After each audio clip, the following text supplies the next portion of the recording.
Good morning, football fans, and welcome to 3 and Out right here on Ice Sports Radio, your directly for all that is sports. Let's go, y'all. It is Thanksgiving weekend.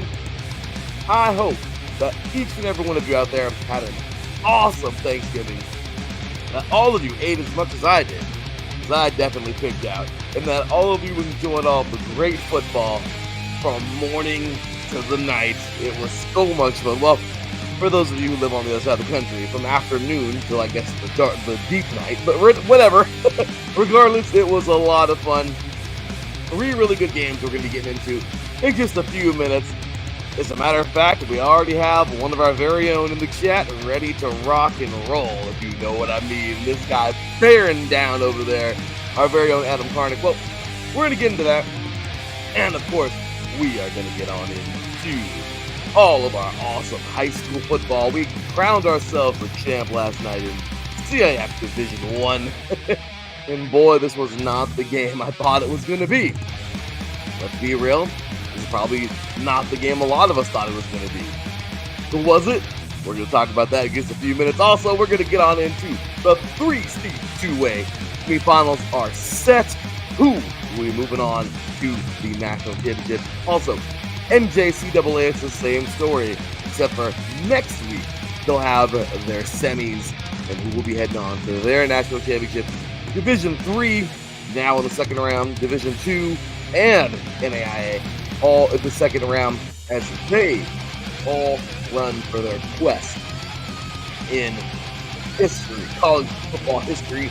Who will it be? We'll talk about that. Well, we'll talk about this previews for round 2. FCS playoffs starts today. Really excited for that. We'll go over that little bracket for y'all. And then, of course, we got ourselves some D1 football as rivalry week is here. Last night we had ourselves a good one, man. Go Cats.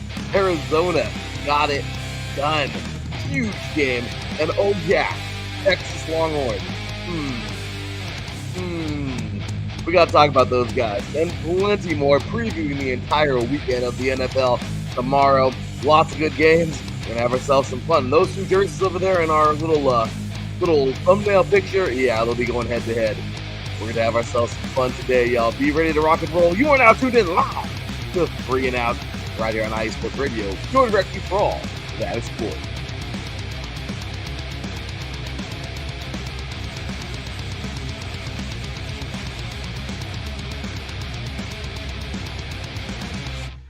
Welcome, football fans around the world. How's it going, y'all? Tip of the cap to all of you. Top of the morning to everyone. It's rivalry week, baby, and I'm ready. I hope you're ready. Let's do this, man. I am Larry B. I'll be bringing the show to you for the next couple of hours. Well, about an hour and a half. And, well, to do that, I always got to bring in my dude, man. He, of course, is the co-host of this show, the host of Set Point, our volleyball show here, as the tournament heats up. That's right, talking D1 volleyball and plenty more volleyball on Mondays. And, of course, our SoCal insider here at Ice Sports Radio. Ladies and gentlemen, Ice Sports Radio Hall of Famer, my boy, man, Mr. Teran Rodriguez. Good morning, sir. How are you doing today? Doing good, Larry. I'm ready for this week of college football, high school football, NFL. It is rivalry week all around, so I had to rock the USC gear. Well, let's hope this team doesn't do something stupid today. Please, no. We'll talk about that game coming on up. And, of course, always great to have you. Teran, how was your Thanksgiving, sir? It was good. I was able to celebrate it this year. I celebrated it with my stepdad and my family and his brother and sister. So it was a good Thanksgiving. That's awesome, man. Well, hey, I'm really happy to hear that. Happy to hear it was a great day. And, hey, man, that's all you can ask for these holidays, man. So really, really good. Same here. Had a good Thanksgiving. Ate lots of turkey. Well, not turkey. We actually had ham, but ate lots of food. Ate lots of sweets. Probably too many. But it was delicious. Really enjoyed it. And we hope all of you out there had a wonderful Thanksgiving as well, especially with those football games, man, because there were some good ones. Oh, my gosh. There were some good ones. So Teran and I actually had ourselves, for those of you who know already, we had ourselves our Thanksgiving special that took place on Wednesday. We had a fun show there. And we got into everything. So we don't got to recap anything from this past weekend, but we do got to recap this week. And of course, those Thanksgiving games and last night's D1 games for dang sure. So, Teran, let's do this, man. Let's get into our element of football and get ready to talk all about this week. So, I guess we can go. You know what? I was going to start off with a little college, but screw it. I think the NFL. I think everyone's chomping at the bit right now for the NFL, right? That's where we are. So let's do this. Yeah, let's do it. Let's get on into Thanksgiving football. And it was so much fun, man. Thanksgiving football never disappoints, right? As we always call it, hashtag NFL Thanksgiving. And boy, we had ourselves some good ones. Okay, we really did. Starting off in the morning, 10 a.m. our time, 1 p.m. for you East Coasters over there. Hey, look, every single year we always get those awesome Lions and Cowboys games. But kind of funny, I was expecting the opposite teams to win. Just gonna call it at that. So what are we talking about? Well, here it comes, man. This last past Thanksgiving, we had ourselves our first game of the day. Packers, Lions. And well, Theron, I don't know. This was a game where we kind of, it was a crapshoot. I really thought it would be a really fun game, but I honestly kind of thought if the Lions were we talked about it Wednesday, if the Lions are gonna be serious, they got to win this game. And Darren, it just didn't happen. It didn't work out that way, man. It was a good game, but Jordan Love drops 4 touchdowns on Detroit, and Green Bay makes a statement on Thanksgiving, moving to 8-3-1 in the NFC North race. Explosive plays, perfect situational football, huge road trip win for Green Bay. How about those guys, man? Oh, this was a pretty big win for the Packers. They swept the Lions, which in the season series, which is big. It also distances them from the Lions in terms of the NFC North race. So I think this was a great game for the Packers. And the fact that Jordan Love had himself that big of a performance was big. And can't forget about Dontavian Wicks, who had himself 2 touchdown catches, and he almost had 100 receiving yards. So it was big. I know the Lions did lose Amon-Ra St. Brown to injury, but still they were still in that game. It's just that I feel they might need to stop going for it on 4th down just because it's just not working out for them. I know Dan Campbell loves to be Dan Gamble, but you just kind of got to be safe at some point. So Darren, when you put that in our chat, that was hilarious. Dan Gamble strikes again. I was dying. That was hilarious, man. But it's the truth. I mean, he loves me and Dan Gamble. But let's be real, man. We got some chats already here. Good old Adam Karnick. I got all 3 T-Day games wrong. You and us both, Adam. Yeah, I wasn't expecting these. Yeah, I was.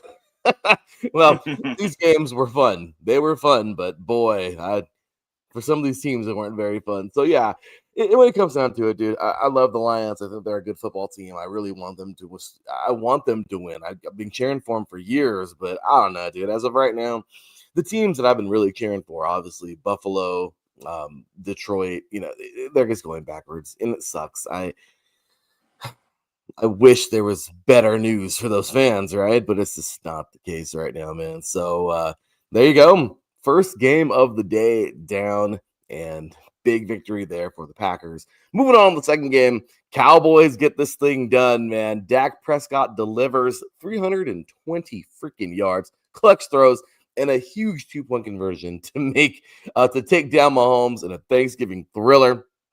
Dallas climbs above 500, which is insane, and stays alive in the NFC playoff race. Do I have any words for this? I'm not sure, but this was crazy, man. Prescott, look, everyone's been on him for a long time. We've always said it. Dude's a good quarterback. It's just his team sucks, unfortunately. But when it comes down to it, they made some things happen. It was a pretty good day for those Cowboys, but But the Chiefs, man, Lucy, you have splaining to do. That was crazy. I did not see this coming. Cowboys have been solid this year, to say the most about them. But this is just a question that this has been echoing since Thanksgiving. Is Dallas getting a little better, or are the Chiefs getting a little worse? Taryn, what do you think about this game, man? I think it is the case of the Chiefs can't win on the road. They only have one road win to their name, and that was against the Giants, which isn't anything to ride home about. But the one thing I liked about this win was that Dak really bounced back after throwing an interception early. Because normally when you throw a quarterback or when you throw an interception on the first series of the game, you're pretty much just beating yourself up. But Dak really responded well after that, and he's got two of the best wide receivers in terms of like wide receiver duos in George Pickens and CeeDee Lamb, and that's what really makes this Dallas Cowboys team scary. And don't look now, but this Dallas Cowboys team is on a heater, and they're right back in not only the playoff hunt, but they're back in the NFC East hunt, which is quite astounding if you ask me. I really think that this team is gelling at the right time. They are, and it's crazy. I honestly have no I have no words for these guys. I didn't have very many high hopes for the Cowboys. They're a team that kind of fell off a cliff for me, and well, here they are now, looking pretty strong. So, congrats to those guys, man. Big victory. But yeah, the Chiefs are just there's issues. They got issues, and you know what, man? I don't know. Again, I talked about it in 8 divisions in 8 days back in August or back in July. People are starting to figure them out, man. The Chiefs are kind of old news, and they're starting to fall apart a little bit. They're still strong. They didn't have Trey Smith. They didn't have Trey Smith. So, I mean, huge. But I don't know, man. When it comes down to it, I just kind of feel like it's kind of dwindling a little bit. Will they still be a great team? Of course. Will they still be a playoff team? Of course. Super Bowl? I don't know. We'll see. But that's right. And the good news is for the Chiefs. The good news is for the Chiefs is that 3 of their last 5 games are at home, and all those games are big games. They've got the Texans, the Chargers, then they've got the Broncos. The only 2 road games are against the Titans, which they should roll against, and the Raiders, which Larry, I hope the Raiders can beat the Chiefs, but if the Raiders play like they did last week, then I don't know. Well, it's Aaron, you must be crazy, but it's okay. I like crazy people are fun. I enjoy hanging out with crazy people. Just kidding. But yeah, Adam Karnick, are the Cowboys gelling, or is the NFL the equivalency of every team has a run in them? Man, I don't know. I feel like this was just the Cowboys getting a little bit better, honestly. And also, I think the Cowboys are playing for Marshawn Kneeland. I really think that they're playing in his honor. And CeeDee Lamb said it best after they beat the Raiders. They don't want to just play that one game for Marshawn. They want to play every game in his honor. And I think that's what they're doing. And you got to give credit to the coaching staff as well. They're preparing the Cowboys for all these opponents, because they've beaten last year's Super Bowl participants in the Eagles and the Chiefs. That's not an easy thing to do. It is pretty crazy, right? I mean, you think about it, you're like, wait, what? They beat who? But it's true. We'll see. We'll see what happens with these guys moving down the stretch. I mean, hey, who knows? I still don't see them as a deep playoff team, but oh my God. Can you imagine? Could you imagine? Let's see what they can do against the Lions. Right. Let's take game by game. Let's take game by game first, Cowboys fans. I'm not saying anything bad about them. I'm just saying, let's take game by game. All right. Let's see what these guys can do. But yeah, dude, let's move it on now. Okay, so that was pretty fun. And then, of course, final game of the evening, Thursday night football, if you will, on Thanksgiving. Joe Burrow returns, man, with authority. 2 touchdowns, steady command, and Cincinnati's defense forces 5 freaking Ravens turnovers to snap Baltimore's 5-game win streak in dominant fashion. This was a huge statement win for Cincinnati on Thanksgiving night. I don't know what's going to happen to this team moving forward, but I do know at the moment they're looking pretty scary, man. Burrow came back, and let's go. I'm sorry, dude. I did not see this one coming at all. Even with Burrow, I did not see this one coming.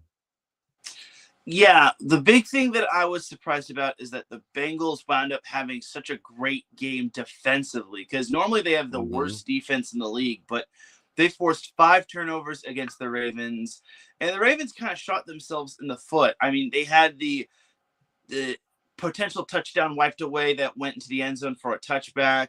Lamar unfortunately turned the ball over a few times. There was the forced fumble that was had. So I obviously think that this was not Baltimore's best game, and this is probably the worst game they could have ever chosen to have a lay an egg game.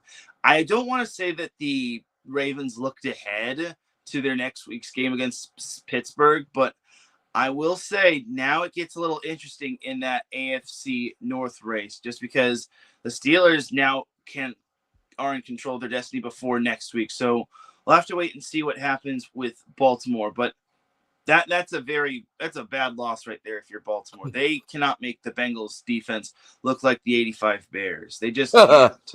Well, it was hilarious. I'm sorry. I thought this was very funny to me because wow, like did that really just happen? Like the Ravens looked horrible. Like it was bad. These dudes look like they didn't even play the whole season. They look like crap. Adam Carnick says Joe Burrow should win league MVP every year. The Bengals are completely different with it, and it's true. Like, yep, we've talked about that with so many different quarterbacks in the past. Like for some reason, someone still plays defense. Like I get it; it does hype up the defense, and you just want to feed them and get them the ball back. But it's just I don't know, man. To me, it's just like that should be no matter what. That should always be no matter what. That's frustrating. Just because or something, I get it. You're gassed. I understand that, because your quarterback sucks and they, keep you on the field as a defense. But overall, I don't know. Defense should always be that dominant. But it was a really, really, really good day for those Bengals, man. Congratulations. Just really, really, really good. And when you think about it, man, you just think about the possibilities with Joe Burrow. How far can this team, as of right now, I think it's a little too late. They're not doing anything. But stay healthy next year, man. These Bengals are gonna be right back in the conversation, Teran.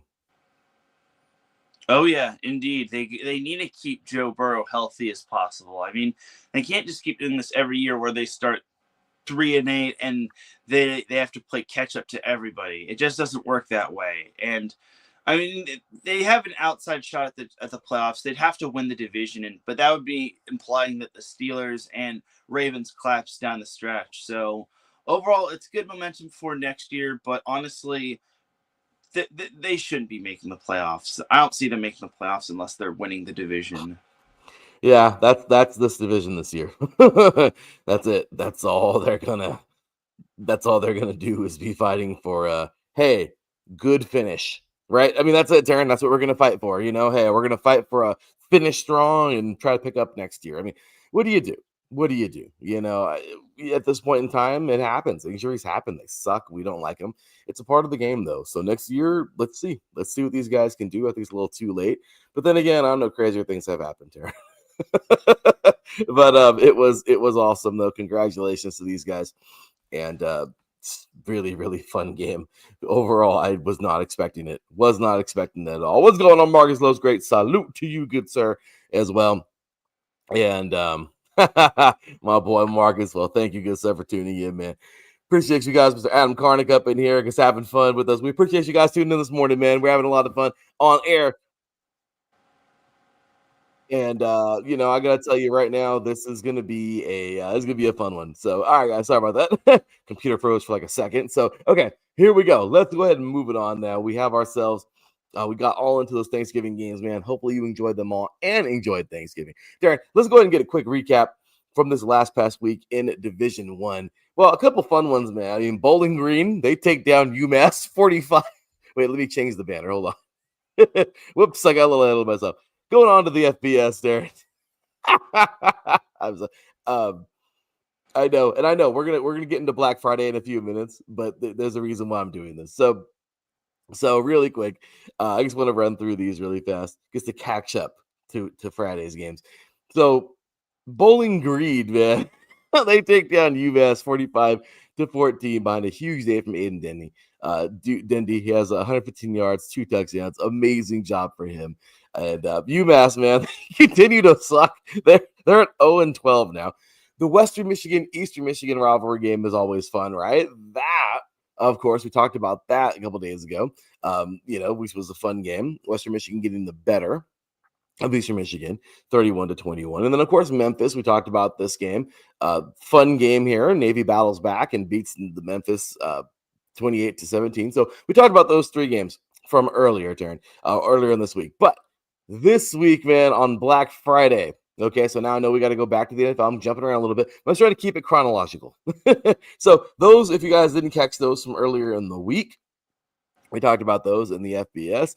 And then we'll go ahead back to the NFL now, going on to Black Friday's games. So, Darren, Black Friday is a day where everybody goes insane and, there's a full moon and everyone freaks out and stands in line for basically all of Thanksgiving and they're in line for about 12 hours and then they get in the store when it opens and they're bashing people's heads in with with appliances that they're gonna buy and fighting over TVs and drop kicking old ladies and trampling over old guys and punting babies. I'm just kidding. We're getting too crazy here, but yeah, Black Friday brings out the most ugliest in everybody. But nowadays it's getting a little bit better because of the online.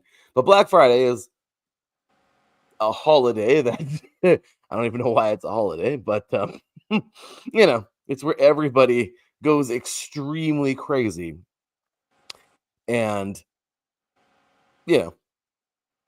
goes extremely crazy to save $15. It's insane. Now, to me, I always thought that was really stupid. And I've never been a fan of Black Friday, and I like to laugh at all the people who like to go out there and try to save $10 because it's ridiculous.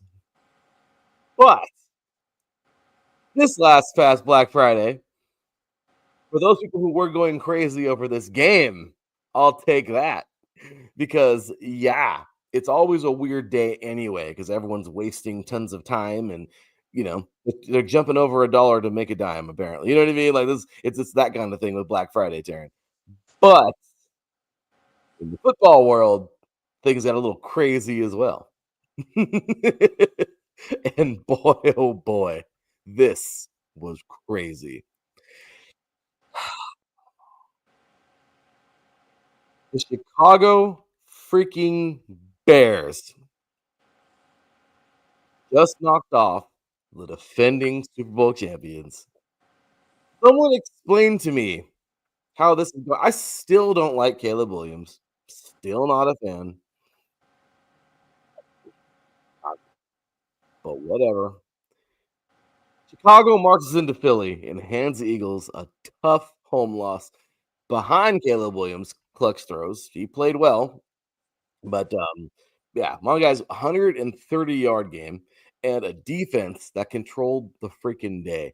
A.J. Brown balled out, but it wasn't enough, man. Chicago tightens its grip on the NFC North, and Aaron, this is something I did not think I was going to say all year long. There's the real deal, man. Yeah, this is just baffling if you ask me. First and foremost, Chicago, what they did was what I kind of expected them to do in a sense. They controlled the time of possession. They ran the ball really well. And my old saying, the best way to stop a great offense, an opposing team's great offense, is by keeping them off the field. And that's what the Bears did. Even though the Eagles' offense has kind of left a lot to be desired. Time of possession was 39 minutes and 18 seconds to 20 minutes and 42 seconds in favor of the Bears. So the fact that Chicago did that was quite astounding. Their run game really paid dividends. And Chicago actually had 2 100-yard rushers for the first time since 1985. And we all know what happened in 85 that year. So overall, it was an amazing win for Chicago. This was a statement win on the road. They did that. They beat Philadelphia. And I will say Caleb Williams wasn't his greatest, especially with the wins, but still, when you have a great rushing attack, and even though Williams did throw a touchdown, the offense looked pretty solid and the defense did their job. Mm-hmm. Now, the Eagles, I don't know what's going on with them. The Eagles are just struggling offensively.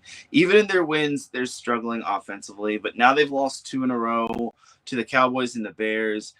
Thankfully, they've got a lot of time left before their next game where they have to head down west to take on my Chargers. So we shall see what the Eagles can do. But for now, this is kind of a cause for concern.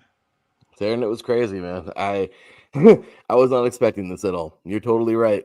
Taking down the Eagles, not an easy task. But then again, this year it's been a little easier for some teams. I don't know why. Again, changing of the guard, I don't know. But Adam Carnick's having a ball in the comments, by the way. And NFL should offer tickets to Black Friday games at 85% off. I mean, if you how give much us free blood airfare and I'll take it. how much blood do you want, Adam? We already see it, okay, at Target and Walmart, okay. How much more do you want? How much more carnage do you want people to fight? Now that'd be a freaking crazy deal. But the Bears dominated, and Teran, they did. The Bears beat the hell out of the Eagles, man. It was the score didn't even show it. It was even worse than the score. I honestly, they dominated in every phase, man. The Eagles looked horrible, and the Bears looked like they were on their way to the Super Bowl tomorrow. Like it was really, really good. Really good performance. I can't say enough about these guys, man. Like I said, I didn't think I was going to be saying that this year. I have them my dead last team, and I had the Lions, the Packers, and the Vikings all fighting for first place. Now it's actually kind of the opposite. The other three can't seem to get it together, but maybe they can, but maybe they can't, but maybe they are, but maybe they're not, kind of thing. Fighting, because they're just fighting, but they're fighting for the bottom right now to not be the bottom. And then you have the Bears that just look really good. So it's crazy, man. I was not expecting this, but I will say it was a really fun game, man. And congratulations to these guys, dude. They deserved it. They really did. They deserved it. It was a really good, hard-fought game. The Bears look really good right now. These guys are top. They're top of the NFC North. They're looking good, and they're playing good football. So let's see what these guys can do. I'm very excited to see what what they look like moving forward. And overall, this is a really, really, really solid team, and that I just been trying to say was kind of fluky-ish, but they're the real deal, man, especially after that day. So Adam says they dominated with Caleb having a subpar game, which I think he always has a subpar game, and the defense still missing a lot of starting LBs. Well, there you go. So the point is they still haven't peaked, and it's true. It's true. Again, and I'm sorry, not the biggest fan of Williams. I just don't see it. But when they play together as a team, any team can be really, really good. And that defense, dude, they're playing. They played well. I think honestly, I think the defense was more impressive. Kind of like how you talked about earlier, how you talked about Dallas's defense, or sorry, the Bengals defense. Dude, to me, that was more impressive. Like, like the defense was way more impressive in this game because they freaking dominated. I mean, they stopped. That's the old saying, right? If they don't score, we don't lose. So it was a good game, man. I mean, they kept the Eagles at bay. It was a fun game, and overall, great job. Great job to the Bears, man. So, any last comments on those games, Darren, or that one? I think Chicago's Ben Johnson might be putting himself up for Coach of the Year because he's really turned around Chicago, and Chicago has just been missing a good coach. I mean, they have a good team on paper year after year, but I just feel that having that right coach is what's holding them back. And I think with Ben Johnson, I think they're going to have they're in a great position going forward. So keep an eye on Ben Johnson being Coach of the Year, possibly. Oh, I can see that.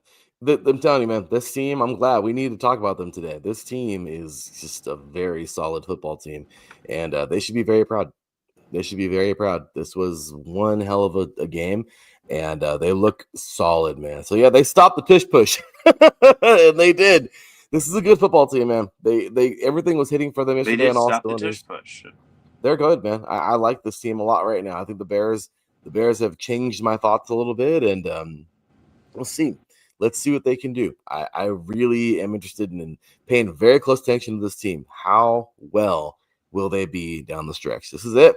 Thanksgiving's it. This is that part, that push where if you can stay strong up to this point, you have a chance. And now December comes and you fight like hell in December. If you haven't been dominant all year, well, now's the time to be dominant. So, last year on Black Friday, the Bears were firing Matt Eberflus. Yeah, this year they upset the defending champions. What a year can do, right? Someone tell the Raiders that. So, yeah, dude, it's crazy, man. So anyway, there we go. Black Friday football. So again, we're gonna go jump back over to the FBS really quick and jump on into Friday's games. So obviously, Teran, we talked about those other games from earlier in the week. I know I kind of just went really fast over Thanksgiving, but yes, we had a Thanksgiving game, Navy and Memphis. It was a really fun one. Navy battles back to beat Memphis 28-17. Alex Texa leads the charge with 103 yards and 2 touchdowns as the midshipmen moved to 9-2. How about that game, Teran, on Thanksgiving? A little college Thanksgiving game.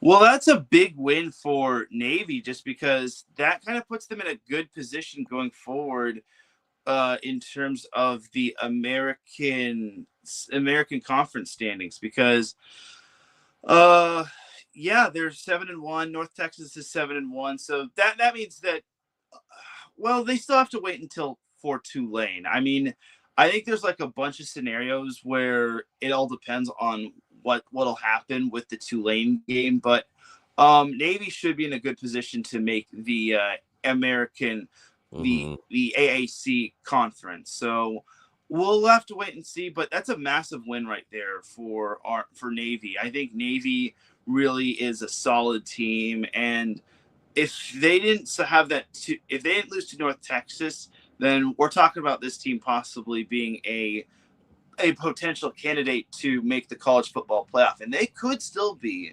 It's just going to all depend on what happens. What happens with Tulane, and then what happens with the computer system. So there you have it. Dude, crazy, right? Pretty cool. I love that, though. I love that. I love how we, you can take a look at these things and say, hey, it's what we could possibly see moving forward. So great stuff there on Thanksgiving Day. And then Friday's games, Teran, they were about as crazy as, well, they're not as crazy as Black Friday people, but they were pretty crazy. So I'm going to run through a lot of these really quick. Give me your thoughts on them. Of course, I'll just save it to the end. But all right, so yesterday we had some fun ones, man. Indiana, Purdue. It's like Purdue wasn't even there. Indiana 56-3. Of course, right? 12-0 now for Indiana. 152 yards from Roman Hembley. It was dominating game, and that's pretty much it. Texas A&M, number 3. What a shakeup for the playoffs now, man. The Texas Longhorns, just when we thought, as I've called them all year, they're the worst good team in college. Well, guess what? They knocked off A&M yesterday. Stunning number 3 Texas A&M, 27-17 in Austin. Man, Quinn Wisner runs wild for 155 yards. That's the Longhorns deal A&M its first loss of the freaking year. What? How? Crazy, right? Georgia. Oh, but this one was a fun one, man. Georgia, number 4, Georgia survives 16-9. In a tough defensive battle. Georgia Tech, man, just brought it. But Bulldogs clinched this win. But I'll tell you right now, man, number 11, Georgia Tech, they hung tight with these guys, man. You got to give Haynes King is great. You got to give him his flowers, man. 181 yards, solid. Then we had the Egg Bowl, classic Thanksgiving game, right? Number 7, Ole Miss, they just get it done. They didn't stun nobody. They freaking got it done. 38-19. Taylon Chambliss throws 359 yards, 4 touchdowns. Rebels stay alive in the SEC race. You have number 13, Utah, rolling 31-21 past or behind a 253-yard, 3-touchdown performance from Dazin Dampier. I don't butcher his name, but it was a really, really good game there. Kansas's Devin Neal cracks 100 plus. But the Utes control this thing. You have the Territorial Cup, which is my favorite game from yesterday, man. Go Cats. It was a good game. Number 25 takes down good old, what were they, 20, 21, I think, whatever they were, 20. Arizona State in the Territorial Cup, 23-7. It was a good game, man. Noah Fafita throws for 286 yards as the Wildcats locked down their Territorial Cup and get it done, get that rivalry game this year, and solid victory for them on the road too. Yeah, Iowa handling Nebraska 40-16 behind strong play from quarterback Mark Gordowski. It was a really, really, really good game. Good day for those guys. Good game, and a huge performance from Drew Vonham as well. So a tough one there for Emmett Johnson, though. 217 yards, an unfortunate loss for Nebraska. Ohio wins the shootout, 31-26. Quarterback Parker Navarro breaks loose for 121 yards, while Buffalo wide receiver racks up 122, which is pretty good, man. McMillan looked pretty good, 122 yards, but unfortunate loss for those guys. Kent State outlasts Northern Illinois in a thriller. Gavin Garcia runs for a career-high 151 yards in that game. Air Force powers past Colorado State 42-21. Owen Allen rushes for 107 yards and 2 touchdowns. Crazy stuff there. But another good effort, unfortunately in vain. But Colorado State's quarterback, Brazil, I think is how you say his name, he throws for 323 yards. Then we have Temple and North Texas, the Mean Green. North Texas blows past the Temple 52-25. Quarterback Derek Messmaker, I think it's how you say his name, hits 366 yards, 3 touchdowns. Quarterback Chandler Hawkins dominates 186 yards and 4 touchdowns. Awesome stuff there. Yeah, Boise State, they edge out Utah State in a freaking thriller. Quarterback Mason Cutford throws for 341 yards as the Broncos survive late. And then, Teran, there was this game. I'm not upset. I'm not mad because this is like one of my teams in California. I'm just surprised. Like, number one thing, the Lobos and the Aggies are 2 teams in our country that you know that they're there. You do, but you just never take them serious. Well, those 2 teams from New Mexico, they had seasons this year, but one of them had what we call a pretty good season. And well, they got it done, dude. They freaking got it done. New Mexico wins a wild one, man. 23-17 on a one-handed touchdown. One-handed touchdown freaking grab in double overtime. This was a defensive battle. It becomes an instant classic. And now it is instant chaos in the Mountain West. 23-17. New Mexico defeats San Diego State. Teran, this was a crazy slate of games on Friday. What you think? Well, there are some scenarios where there's actually going to be where some conferences are going to need to be deciding their two conference championship representatives through computers, such as the SEC. Now they still have Alabama to see play, but if Alabama wins, then it'll be a 4-way tie for first place between Georgia, Ole Miss, Texas A&M, and then Alabama. And then the computer pretty much decides who will be advancing to the championship game. Same can be said for the Mountain West, except UNLV still has to play, and if they win, then the computer will pick 2 teams to pick for their championship game. So it's just a lot of craziness in terms of like college football, in terms of the standings and whatnot. And yeah, Texas A&M picked a bad day, or Marcel Reed picked a bad day to have his worst game of the season. So it's incredible that Texas came up big, but let's all be honest, they might consider themselves for the college football playoff, but it still all depends on what the committee has to say. Yeah, no, true, man. What a good weekend, though. I mean, a good week of Thanksgiving football, man. That was crazy. I loved it. I mean, seeing A&M, that was crazy. And down goes A&M. Wow, did not see that coming.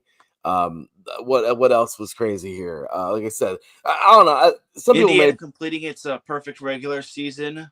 that was pretty crazy. It was. But again, just going over all of that. And the big one for me, though, is some people may not think it's very big, was that game. Oh my gosh. Freaking seeing San Diego State lose. That's crazy in this game that I thought they really had.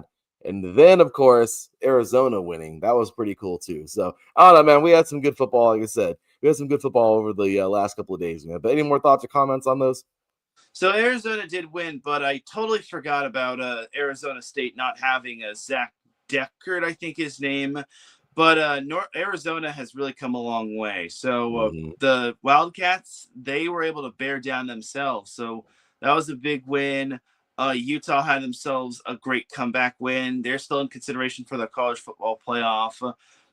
Georgia's game against Georgia Tech was a defensive battle, and Georgia Tech, I think they're no longer part of the equation of the college football playoff unless they win the ACC championship, which I don't even think that they're in.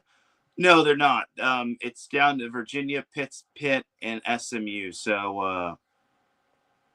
So yeah, a lot's going to be decided today, which is going to be so amazing to see. So I can't wait to see what the rest of the college football slate is. But yeah, crazy day yesterday.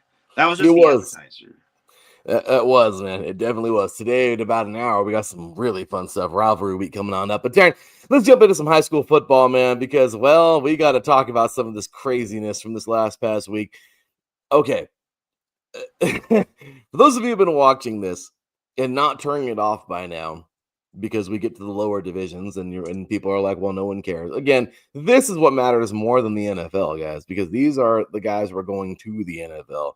At all these lower divisions, well, lower divisions may or may not, but some of these high schools, especially these top high schools, we're talking about tomorrow's stars, man. And this was crazy. This last past week was freaking crazy, man. We had earlier this week number one be switched up, in which I thought was perfect because obviously, again, the St. Francis Academy, IMG Academy debacle where they didn't play and whatever. Yeah, you can't have a team who didn't play, especially that huge game, number one at the end of the year. So good. Max Preps did the right thing. They put Grayson as number one, even though we both thought Centennial deserved to be number one because, well, they play a little bit better teams. Regardless, that's okay. And there you have it. You have a brand new top 25. Centennial is number two in the country. We have a CIF championship in California. That is going to be a huge game. And then, Teran, and then you have all these moving pieces in this top 25 of Max Preps. And then yesterday, to further complicate things, boy, do we have a story to tell you. So, Darren, here we go, man. I have a little paragraph to read. The freaking high school football was nuts on Thanksgiving week. Thanksgiving week. This week delivered absolute chaos in the Max Preps Top 25 as several giants fell and title races tightened nationwide. So, first things first, we got to talk about the Georgia battle. Number 11, Carrollton shocked the country by ending the new number one team from Georgia, Grayson's 26-game win streak with a 34-14 domination behind Cameron Woods' 3-touchdown performance, instantly reshaping the national picture. Now out west, number 6, Santa Margarita played the game of their lives. Carson Palmer's boys came to play.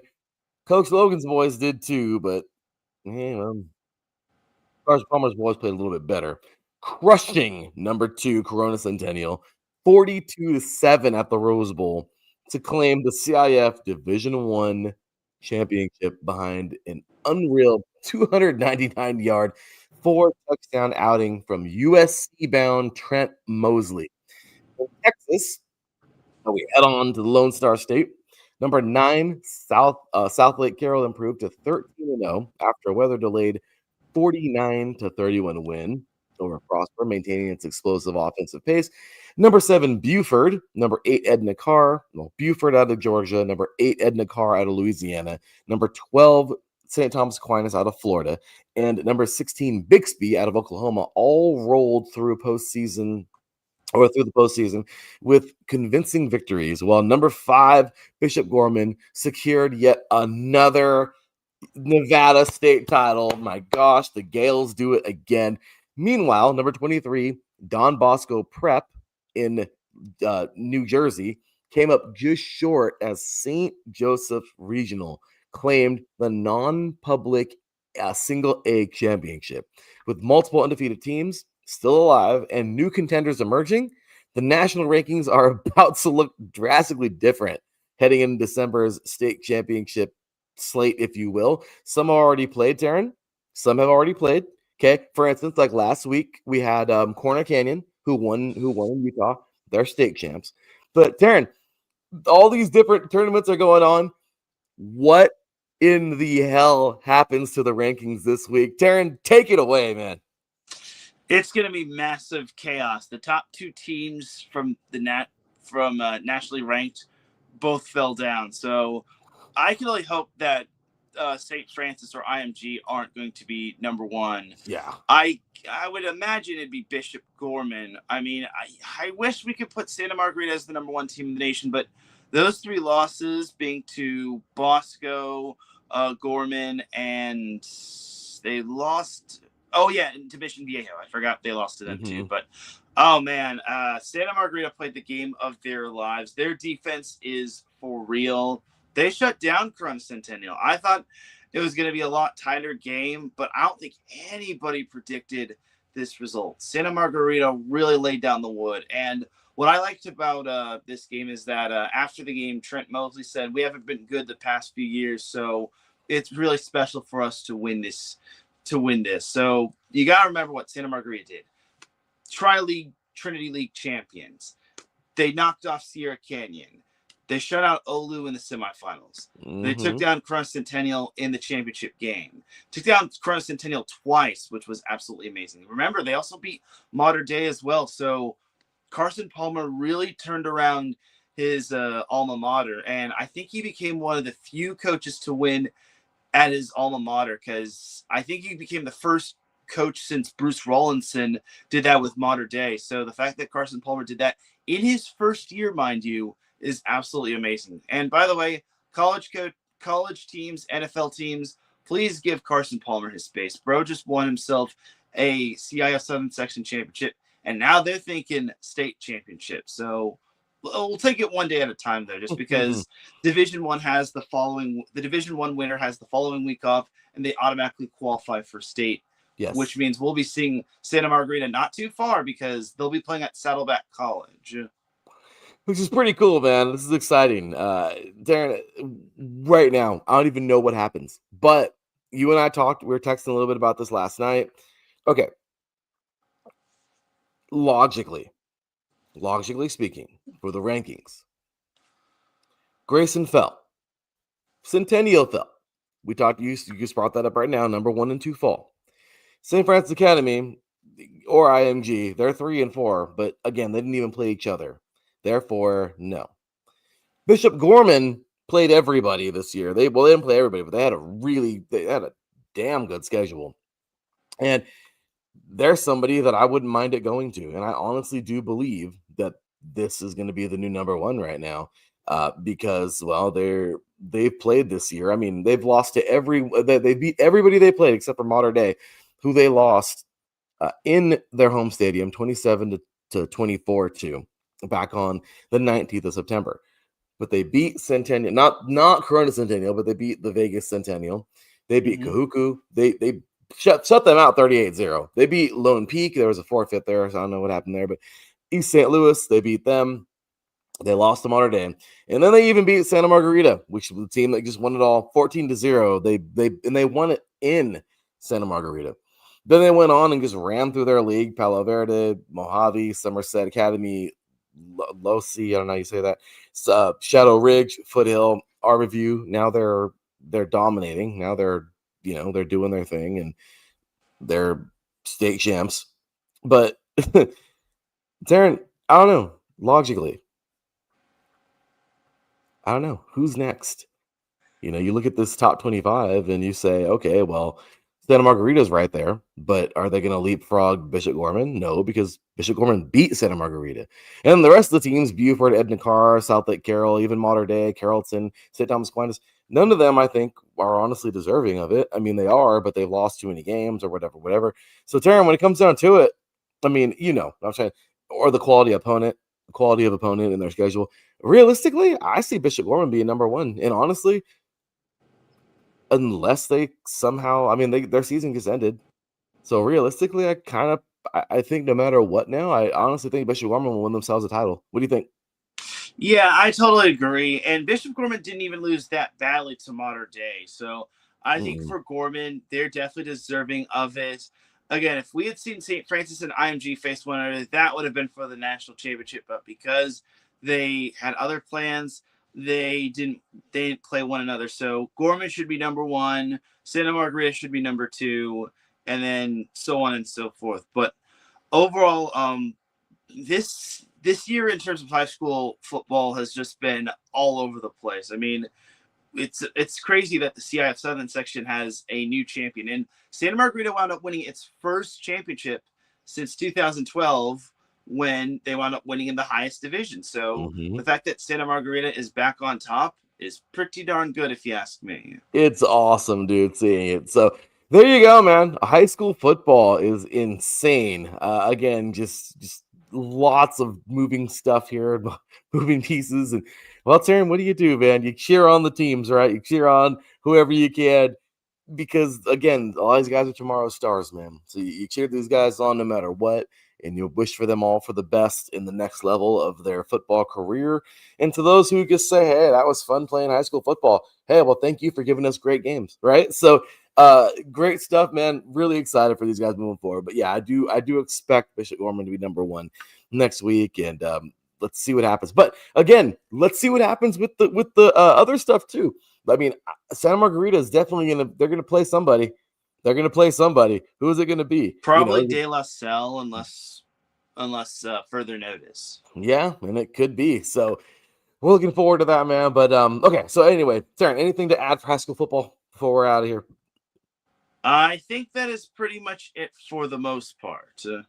Alrighty. Well, let's go ahead and take ourselves a quick break, man. We've been on for almost a full hour, so take a quick little, little 4-minute break or whatever, and then we'll be coming on back, man. We're just gonna run through these because the 3C2A, the NJCAA, those are both semifinals right now. Small previews.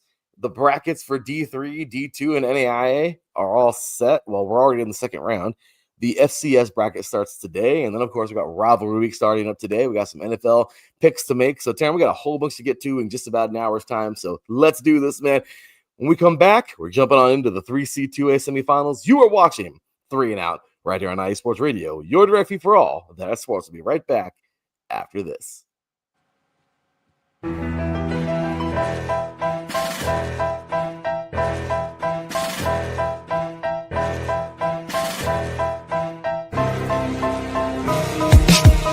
For the last 10 years, IE Sports Radio has been bringing you amazing content ranging from interviewing legendary athletes, coaches, and other authorized media personnel to building tailor-made shows dedicated to all major sports cities around the country. Make sure to follow us at IE Sports Radio on X, Instagram, Facebook, TikTok, and YouTube to keep up with the latest in sports and with all of our shows. Also, make sure to check out our daily updated website at iesportsradio.com. At iesportsradio.com, you can see our daily show schedule and check out all of our show pages with personal bios to learn a little bit more about each of our awesome hosts. In addition to our show pages, you can catch the IE Sports Radio blog, Hall of Fame, Fans of the Month page, and our merchandise shop, including t-shirts, tank tops, caps, long sleeves, hoodies, and more. For now over a decade here at IE Sports Radio, we've continued to be by the fans, for the fans, and we thank you all for your support and for making IE Sports Radio your direct feed for all that is sports.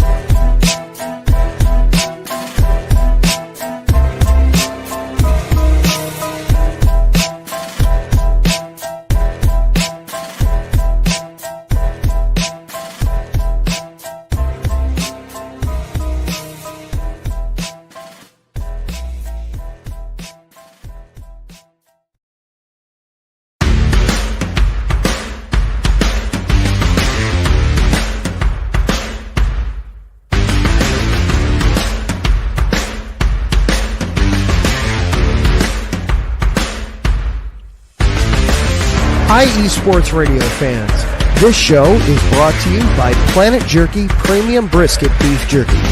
Planet Jerky is the official jerky of the 2022 California League champion Lake Elsinore Storm, Single A affiliate of the San Diego Padres. This all brisket jerky has gluten-free options, contains no MSG, no sodium nitrate, is low in sugar, and high in protein. Go to their website at planetjerky.net and follow them on Instagram at Planet Jerky. Planet Jerky, the jerky that's on a whole other planet.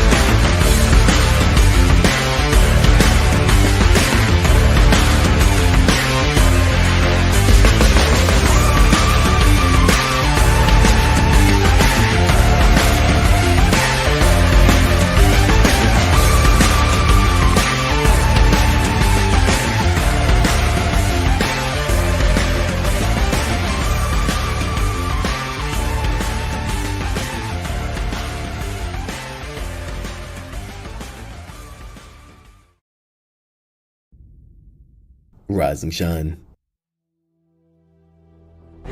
It's 4 a.m. The stars are still out. The sun is beneath the horizon, but it's time to punch in and go to work. The comfort of your warm-ups turns into the grinding out of your reps as the clinking and the clanking of the plates create a symphony of euphoria. There's no other feeling like it. Earn it, burn it, and take what's yours.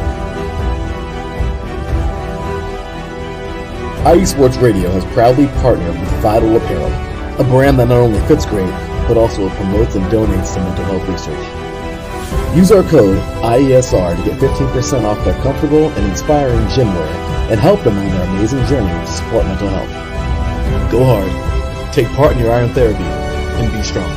Because when your mental health is as strong as you are, there's no telling how far you'll go.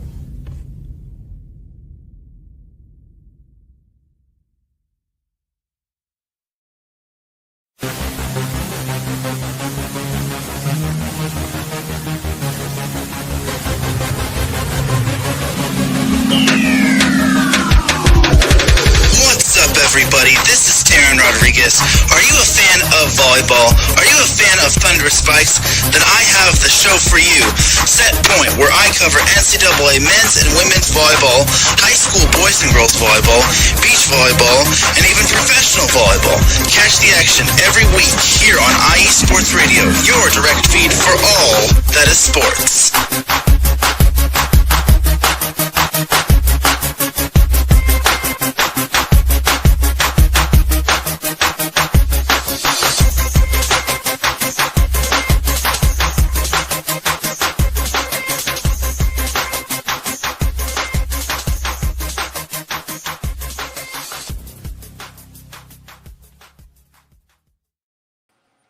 Welcome back to 3 and Out right here on IE Sports Radio, your direct feed for all that is sports. Nice little break there. I needed to make sure we got some of those sponsors out, obviously. Teran and I run through this show, man. Sometimes we just kind of forget. So again, big ups and thank you to Planet Jerky, the jerky that's on a whole other planet, and of course, Vital Apparel. And I had to throw one more in there because this guy, man, I feel bad. Sometimes I feel like he's on the Rodney Dangerfield deal, man. We got to get him some respect, all right? This man, Set Point, I'll tell you, one of the best shows you'll ever hear, man, volleyball-wise.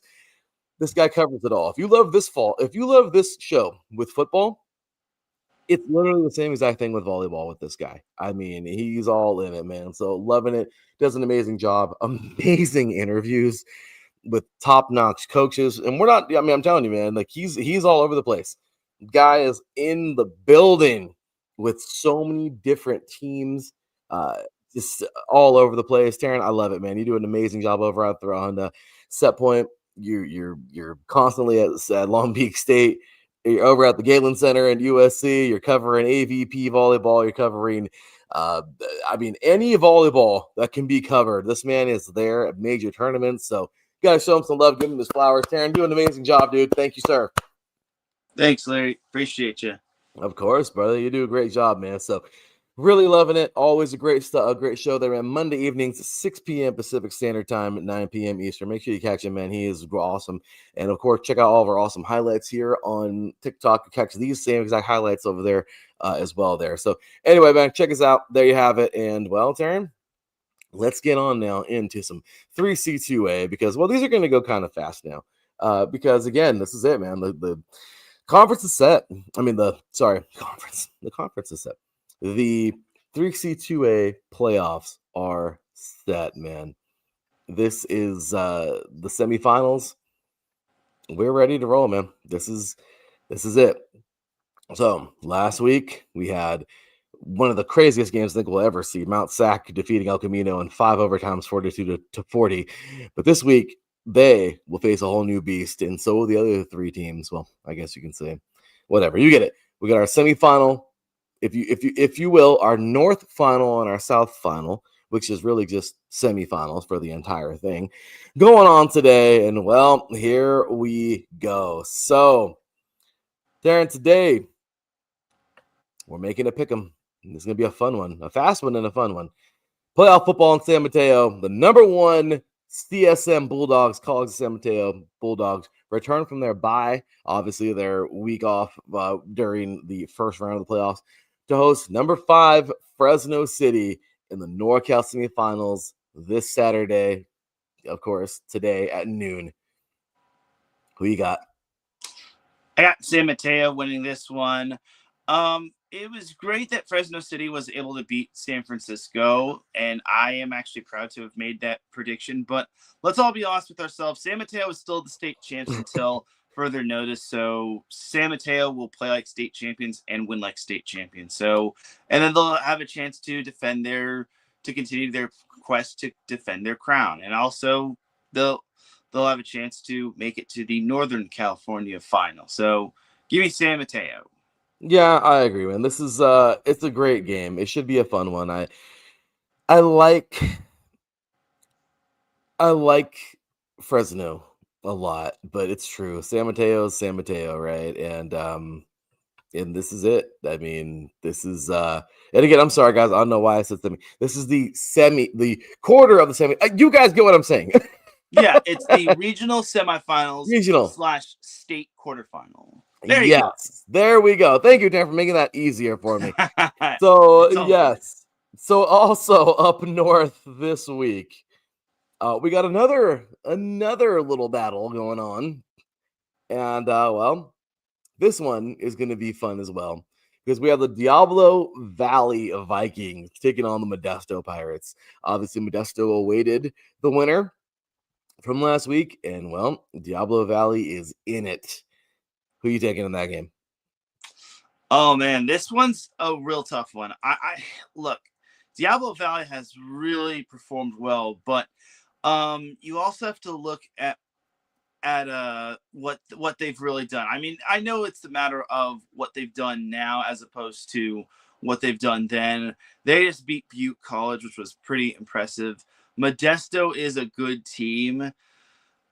I mean, I would say that this could be a shootout, but I think that defense of Diablo Valley just played well. So,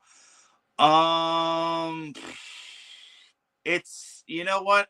I can't believe I'm about to say this, but I am actually going to go with Diablo Valley. I think Diablo Valley pulls this one off. It'll be a tough one. Their only loss was to San Mateo, which was a 6-point loss, but I think Diablo Valley will get it done. I think it'll be a close one, but I think Diablo Valley wins it pretty much by a nose. Well, Teran, you and I are thinking very similar this week because I'm going Diablo Valley too. Dude, they've been the surprise team of the whole year. This team has popped out like a freaking jack in the box. I did not see this team coming. I didn't see this team being very good this year. I saw them being solid. But we've seen Monterey Peninsula, right, Teran? We've seen them be good and then not be good out of nowhere. We've seen Southwestern down here in Chula Vista be good and then fizzle. We've seen it. We've seen that. Well, guess what? Diablo Valley wasn't one of those. They were the only one who stayed extremely strong. And while these guys are here, man, they're in it to win it. And this is going to be fun. So can I also just add one thing? Diablo Valley and Modesto did scrimmage one another to start the season. So now comes full circle. And Diablo Valley, ever since their first game of the season, they've scored at least 20 points. The only time they've lost was when they lost to San Mateo, but there's no shame in losing to them. Yeah, they're, defending champs. So what do you do, man? But yeah, Terrence, so that's freaking awesome, man. Well, there you have it. There you go. We're both going with CSM today. Good old College of San Mateo to win this thing over Fresno City. And we're both going for the upset, the Diablo Valley Vikings, man. Let's see what these guys can do today. This is exciting. I mean, imagine if Diablo Valley actually goes, and like this is exciting because you fight for this, man. You work so hard for this. You bust your ass during the off season. I mean, this is special. And this is very special. And let's see what these guys can do today. I love it. So we have that. We have Diablo Valley and like I said, beating Modesto and San Mateo going. So that means next week we're looking forward. Hopefully we'll see, at least if our predictions are right. We'll see if Diablo Valley takes on even their tougher test even next week. But down south now, Teran, in our neck of the woods, we got two other games ready to be played today. And a SoCal Classic incoming, man. The Ventura Pirates travel to undefeated Golden West, number 1 undefeated Golden West over in Huntington Beach. I think Teran knows a thing or two about Huntington Beach, just a tad bit, And crab cooker. I'm sorry. I grew up going there, Teran. Crab cooker was one of my favorite places. I'm sorry. Did they ever rebuild that place? Yeah. They Crab rebuilt cooker's it? Still here in my neck of the woods. Because I know they tore it down and I cried. And then but okay, yeah, I gotta go back, dude. Crab cooker? Good. Huntington Beach, I'm telling you. Anyway, yeah, Newport Beach, Huntington Beach. These have these things called Balboa bars, the little chocolate bars you would dip. Remember those? Yeah. See? That's on like Balboa Island. So good. Anyway, I grew up. Listen, my family's from over there, so I grew up deliciousness. Anyway, let's get back to the football, man, because just as good as the crab cooker is, and as good as those Balboa bars are, Golden West is pretty good too. Golden West is playing some good football, and the Rustlers, man, they're getting ready to take on Ventura today in a monster semifinal showdown. The Rustlers chase perfection. The Pirates chase the upset. Teran, who moves on? So my big analysis is, and my big question is, will Golden West have a clunker game? They have not yet really had a clunker game. My only concern for Golden West is if they show rust in following their bye. But this Golden West team has been on their A game. It's a long trip for Ventura. I just gotta go with Golden West. I can't imagine Golden West losing at this point of the season, especially on their home field. I think the Rustlers, this one will probably be a challenge, but I could see Golden West still winning. I think it'll be closer than expected, but I think Golden West pulls this one off. So. I'm with you. I want to see a really fun game, but I don't see anybody else but Golden West, man. This is it's a long trip from Ventura. It's gonna be a great football game, but this is it, dude. This is it. I am so excited, so freaking excited for this game. I you know what, man? The Rustlers they've been little brother for so long behind RCC. They've been little brother for so long behind Mount Sac. They've been little brother for so long behind their own neck of the woods, Fullerton in Orange County. Dude, they've played little bro for so many years. This is their time, dude. This is their time. Let's go. And this is somebody that used to hate them because I played for RCCs. I'm just saying, like, you know what I mean? Like, this is, let's go. I don't care. Like, I want to see this, man. Mighty Mount Sac is still there. We also have another Orange County team we're going to talk about right now who's surprising. But Teran, I'm cheering for the Rustlers right now, bro. I'm sorry. I'm cheering hard for these guys. So, all right. And then, of course, we have one more game. And, well, this one's going to be a lot of fun because we have here the good old whoops, where's it at? It doesn't get any bigger than this in SoCal, man. I mean, it does and it doesn't, because to me, the other game is huge, but I think the Rustlers will win that one. Now, this one is going to be more. This one should be the huge dogfight. Mount Sac heads to Mission Viejo to face off against the red-hot Saddleback Bobcats in a semifinal that feels like a freaking national championship game. Elite defenses, big play offenses, high stakes. This game kicks off in about 5 hours. Darren, this game, last week, Mount Sac had 5 overtimes. If there's another 5 overtime game, Taryn, I'm not even going to be surprised. I seriously won't. What do you think about this game? So this one's another big time and interesting game. I mean, Mount Sac obviously had the quintuple overtime win over El Camino. Look, Saddleback has really had a rise to power or re-rise to power. I remember Saddleback back in 2015 or 16 when they wound up winning the conference, and I think they went all the way to the state championship, or at least the regional finals.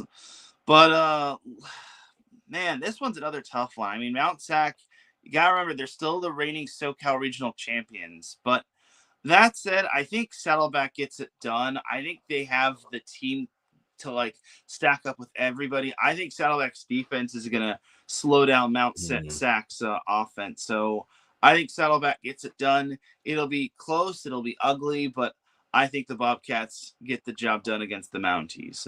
That would be amazing. And you know what, Taryn? We are going to fully agree. This is crazy. We've never actually had a full-on agree in semifinals, I don't think. But, dude, this is going to be huge, man. And the reason why I say this is because Mount Sac is so freaking worn from last week. That was huge. Now, obviously, they had the week to recuperate, and they had a great, they have a great team going over there. But number one thing, they got to make the trip over there. Number one thing. It's not like it's super close. I mean, not super far away, but it's not like it's super close either. So I will say, obviously they got to travel. They're probably on their way right now, or actually getting to the school right now in Walnut. But I'll tell you right now, this is a very, very good football team going over to Mission Viejo today. But Saddleback is battle tested, man. This is one hell of a football team, and I truly, truly feel that we're gonna have ourselves an all Orange County South region final, man. So it should be a lot of fun, and that will be really cool to see, because both those teams, again, we used to rival them too. I mean, everybody in Southern California was a rival in the 3C2A, but yeah, I do believe that Saddleback's gonna have the and it's going to be a great game. So there you go, dude. Let's go with it, man. So we're going all across in the 3C2A. How about that, man? Let's see what we can get. Taryn, any last comments or thoughts on this? No, I think we're starting to wind down the season. Next week will be the regional finals, and the following week will be the state championship hosted by the Southern California team. And that's it. So we'll see how it goes. And off to the NJCAA we go, good sir. So, Taryn, we have 2 games that are going to be played, but not this weekend, next weekend, as we're just going to get ready really quick, because we'll preview this more next week. But the undefeated number 3 Tyler Apaches, they look to punch their ticket to the championship, but number 2 Iowa Western, the Reavers, stand in their way. This one is has classic written all over it. We knew it. We knew Tyler was going to be special this year, and they were. Iowa Western, they're old school. Hutchinson, they're old school, the Blue Dragons.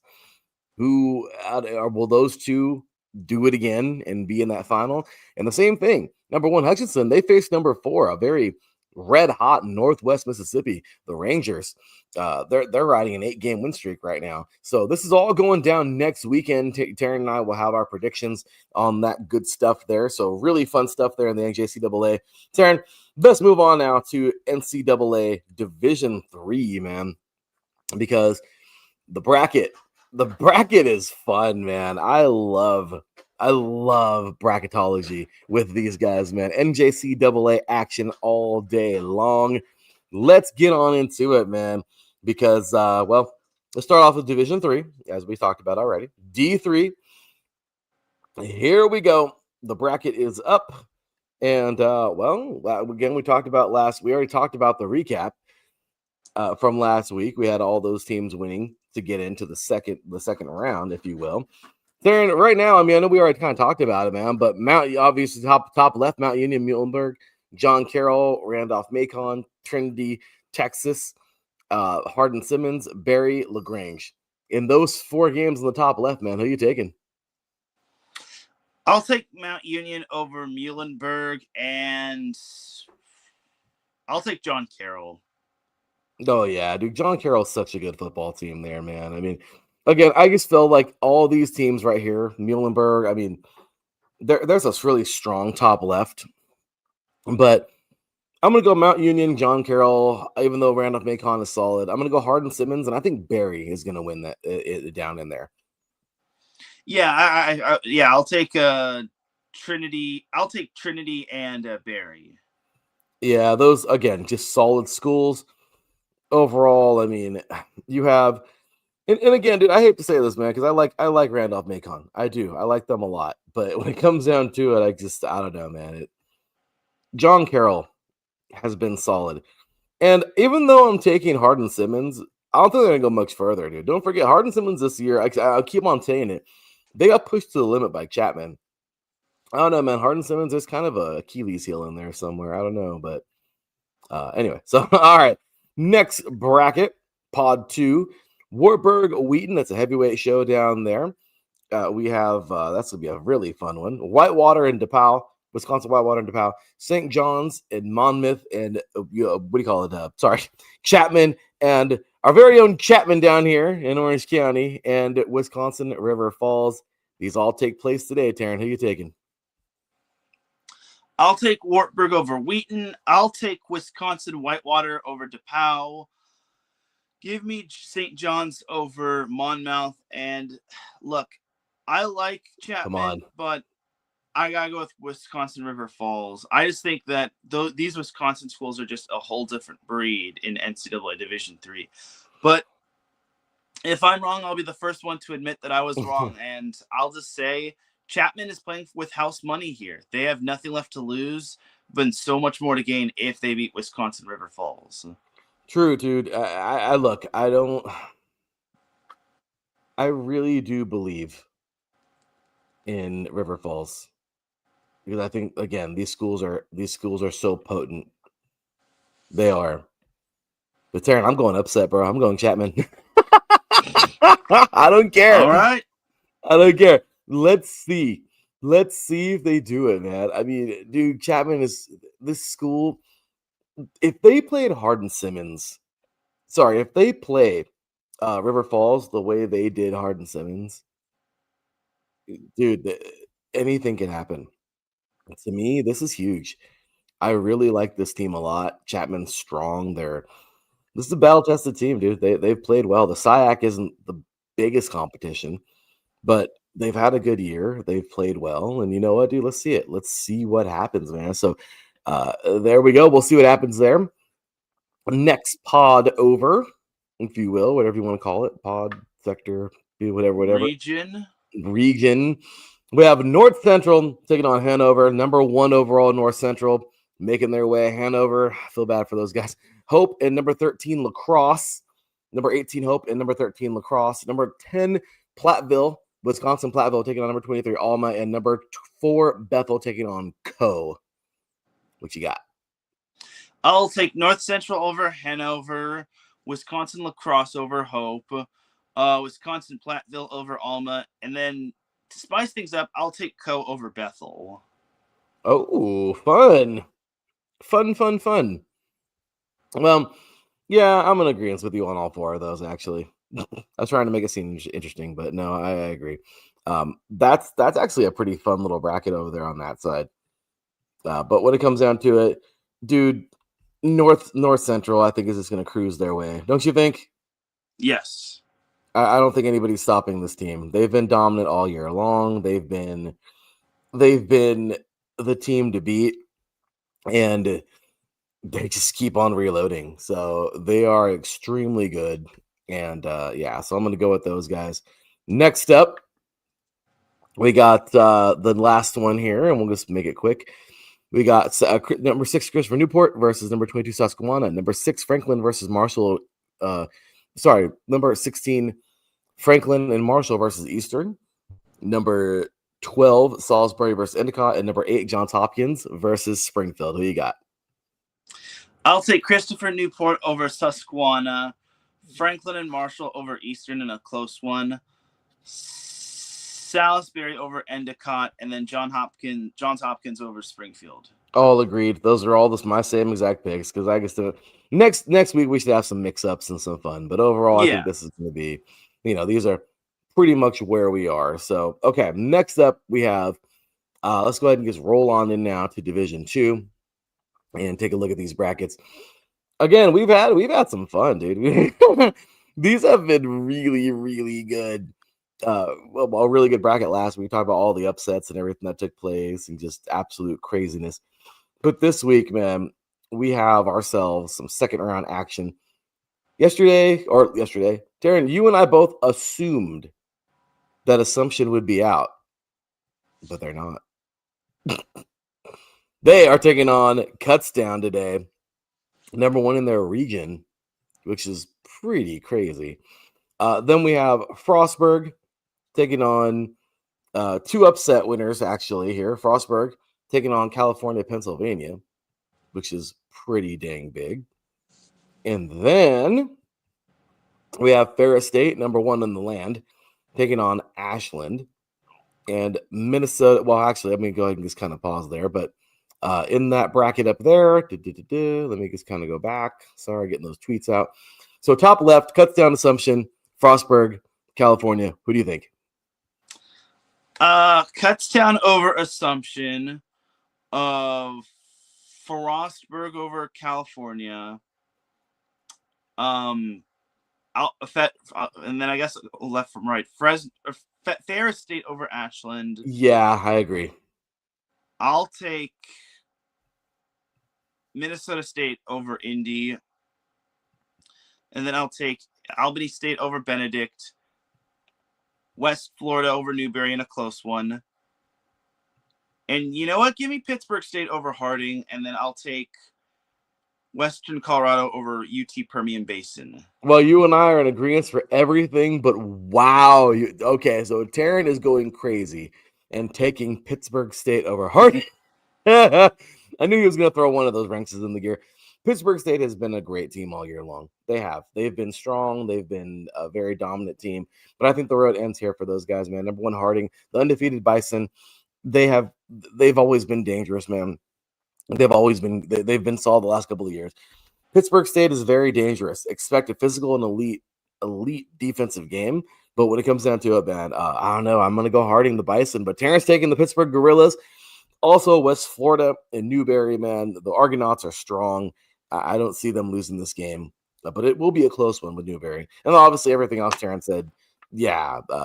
I don't know. Actually, no, I'm going to go Indy over Minnesota State as well. I think Indy is a little bit better of a team. The Greyhounds are stronger. But other than that, yeah, I will say Cuts-Down over Assumption, Frostburg over California, Ferris over Ashland, Indy over Minnesota State, Albany over Benedict, West Florida over Newberry, Harding over Pittsburgh, and West Colorado over UT Permian Basin. So let's see how we look next week, Teran. So have some fun with our picks with Division 2 as we move on to the NAIA. So NAIA has been fun because this bracket, just like D2, heating up like crazy.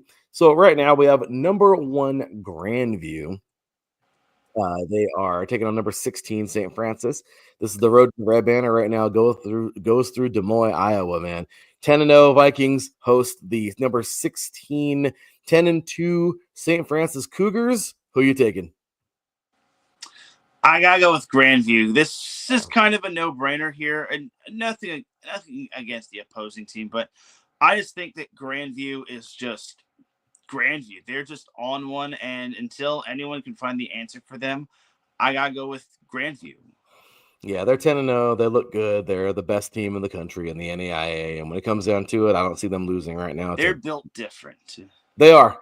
They really are, and these Vikings are. They really could go back to back. They have the team to do it. I mean, they're so dominant at every level. Not really a weakness at any part of this team. Good, strong football team right here, man. So, okay, moving forward, we have here Kaiser, number 2 Kaiser versus number 5 Southeastern, a Sunset Conference matchup on the biggest stage. Number 2, the Kaiser Seahawks at 10-0. Welcome number 15, Southeastern Fire at 9-2 with a quarterfinal berth on the line. Who you got? I gotta go with Kaiser on this one. I think both of these teams are going to be really good. It's an in-state rivalry match, but I think Kaiser just inches this one out. I think so too. I really do believe that Kaiser, they've had some good years. They've had some rough goes in the last couple of years. They've been champions in the last couple of years. I see this team just going further.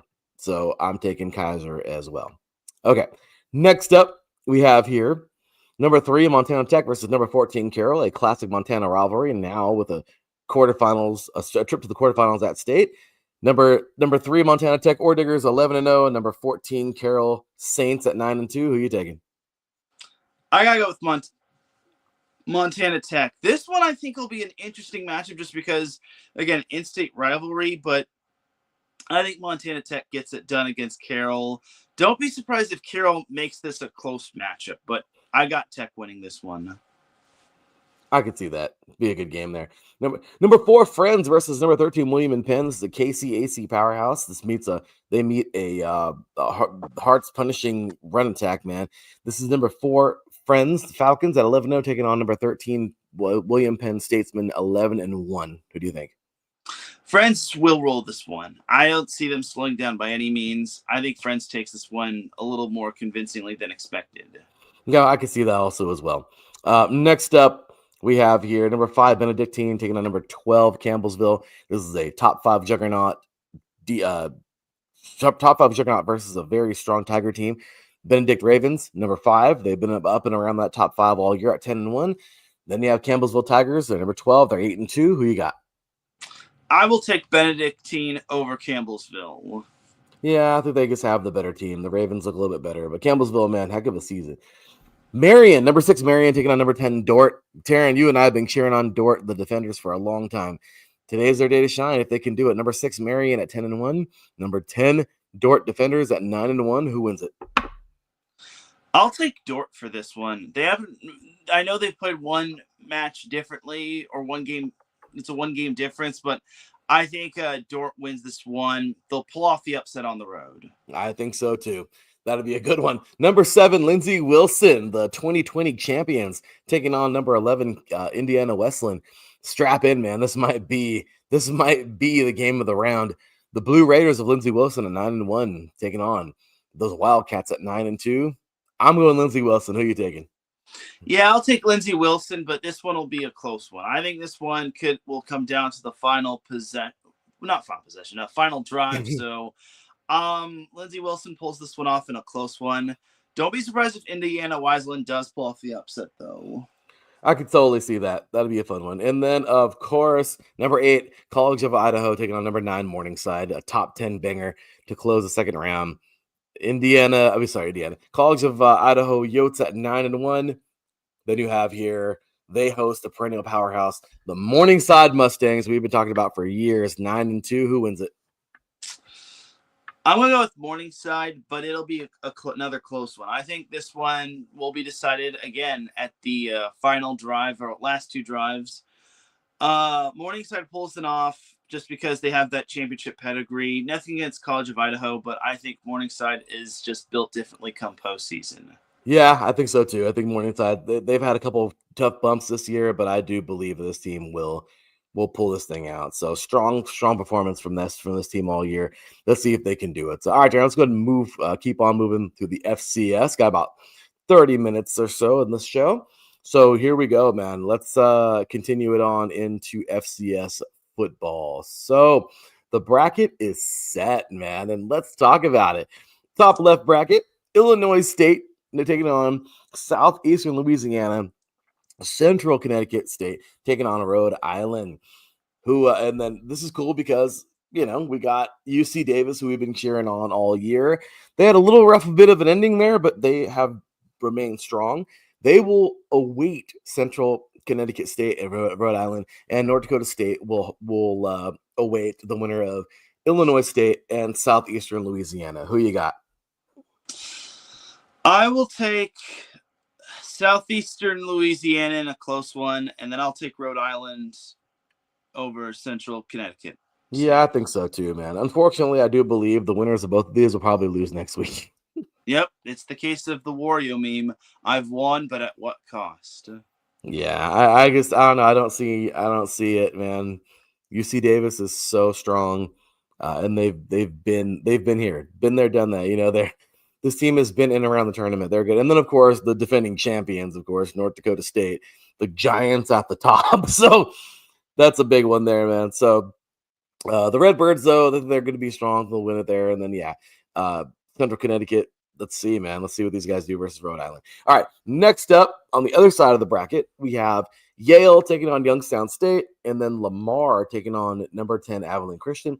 The winner of Yale-Youngstown State takes on number 2 Montana, and the winner of Abilene Christian, Lamar, takes on SF Austin. Who you like?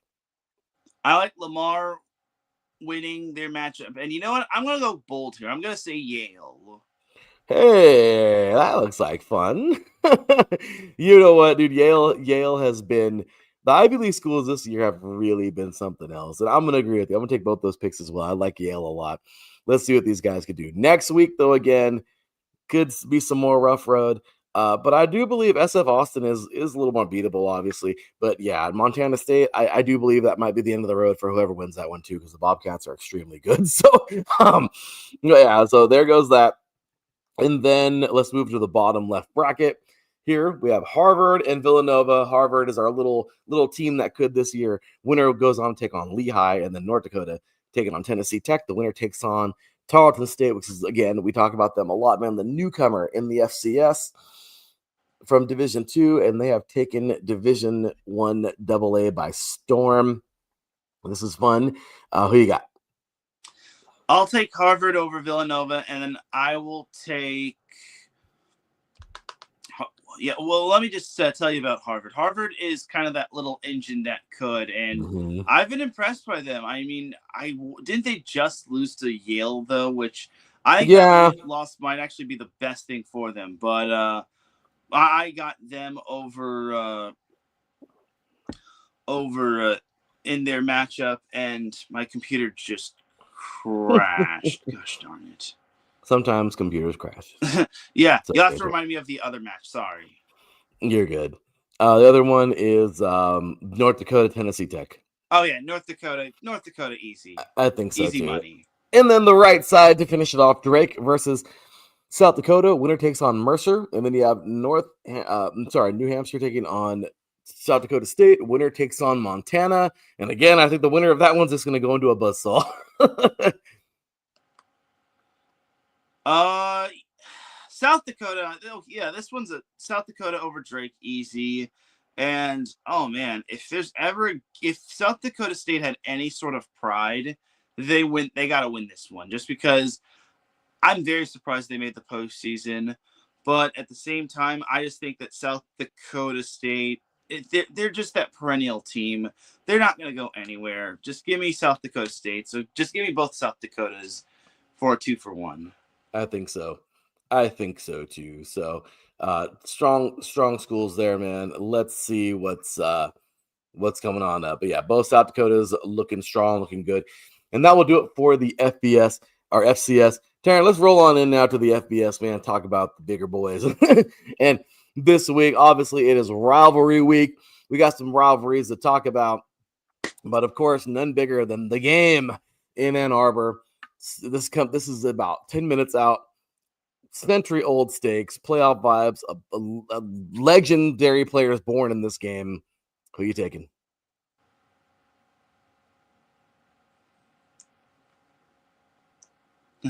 Uh-oh. Teran is not with us. What's going on, man?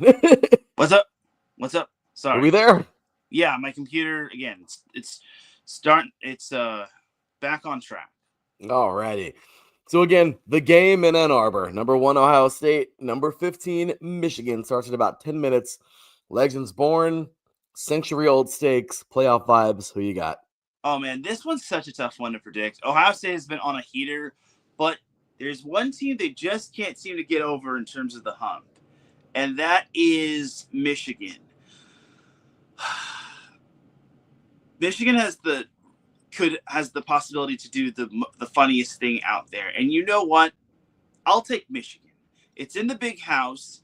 Michigan thrives off the big house. They've been Ohio State's daddy for the most part. Oh, I think Michigan causes some chaos in the Big Ten because if they win, then it's Oregon, Michigan, and Ohio State all in second place, and which means what the hell? The computer has to pick which one advances. I mean, Michigan would have the tiebreaker over Ohio State. I'm just not sure about Oregon and their scenario, just because they didn't get a chance to play Ohio State or Michigan. But give me Michigan over Ohio State. It's the big game, man. This is the one, and you're taking Michigan. I'm going to take Ohio State.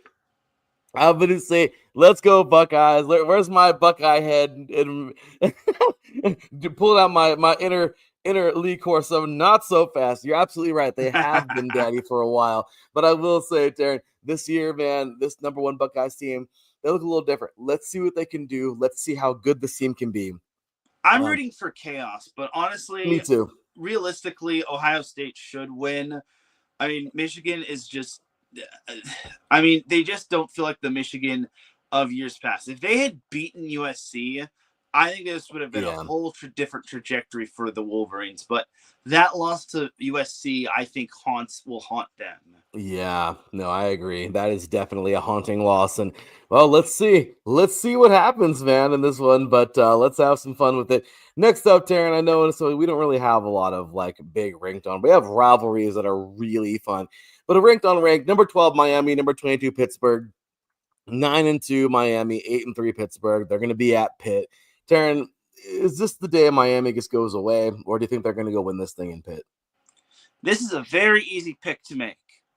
I'm taking the Panthers to win this one. Oh, my gosh. Teran is not.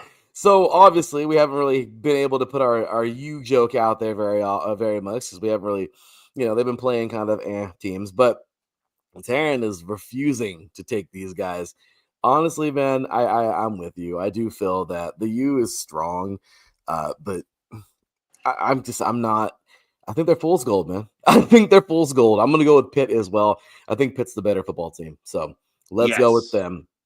And then, of course, we have here, let's just keep it pushing through. Again, we're going to have some fun with some rivalry games in here as well before we get to the one we want to talk. Clemson and South Carolina. Teran, this is funny because both these teams were superpowers for a while and now they're not.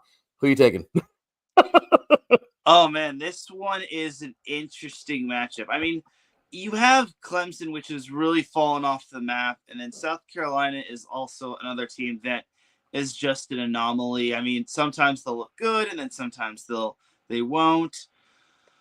Clemson, easy money. Clemson all day. Let's go.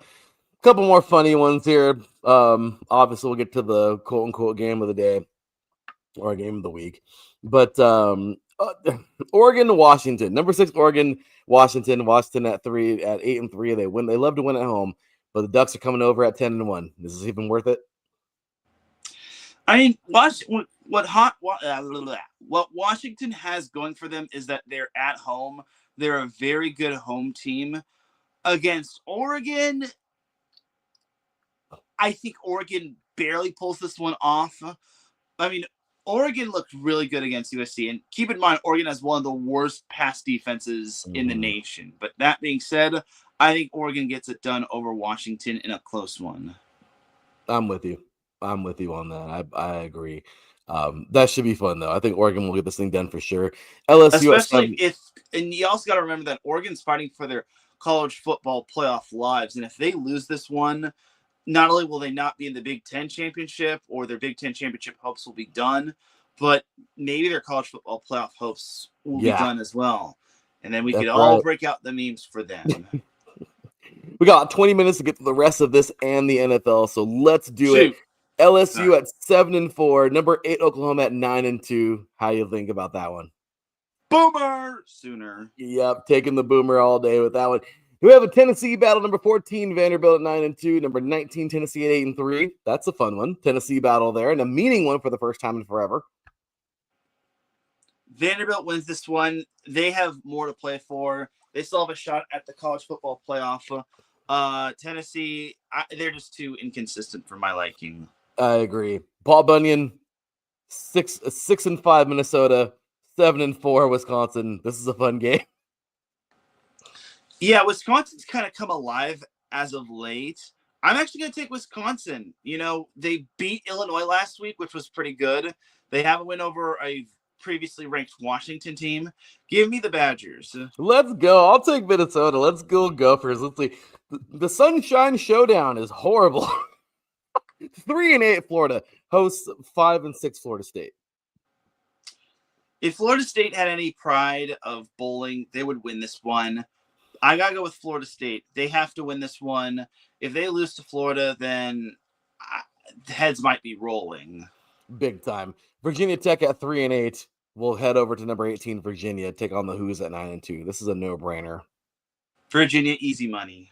Another no-brainer. Number 10, Alabama at 9-2 heads over to Auburn at 5-6 to take them on in the Iron Bowl. Alabama needs to win this in order to have a chance at the SEC championship and the college football playoff. So Alabama wins this one.